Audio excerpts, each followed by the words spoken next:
নমস্কার, সবাইকে স্বাগতম। কেউ কি বলতে পারবেন এটা আমি কি রান্না করেছি? এইটা আমাদের বগুড়া এলাকার জনপ্রিয় খাবারের মধ্যে একটি। এটাকে বলে লাউ ঘাটি বা লাউ ঘন্ট।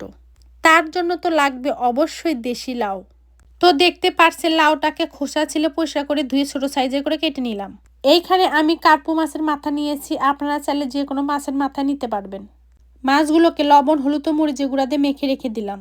এবারে রান্নায় চলে যায়। চুলায় কড়াই বসিয়ে পরিমাণ মতো তেল দিয়ে ফোড়নে তেজপাতা শুকনো মরিচ দিয়ে দিব, সাথে দিয়ে দিব কেটে রাখা সেই লাউগুলো, দিয়ে দিব পরিমাণ মতো লবণ ও হলুদের গুঁড়া। এবারে চুলার জাল মিডিয়াম টু লো এর মাঝে রেখে নেড়ে চেড়ে সবজিটাকে ভাজতে হবে। এই পর্যায়ে দিয়ে দেব পরিমাণ মতো আদা বাটা। এই ফাঁকে চুলার অন্য একটা সাইডে মাছগুলোকেও ভেজে নিলাম। এর মধ্যেই লাউটাও সিদ্ধ হয়ে গেছে। এখন সেই ভাজা মাছগুলো দিয়ে দিব। এবারে খুন্তির সাহায্যে সমস্ত কিছু মিশিয়ে নিব।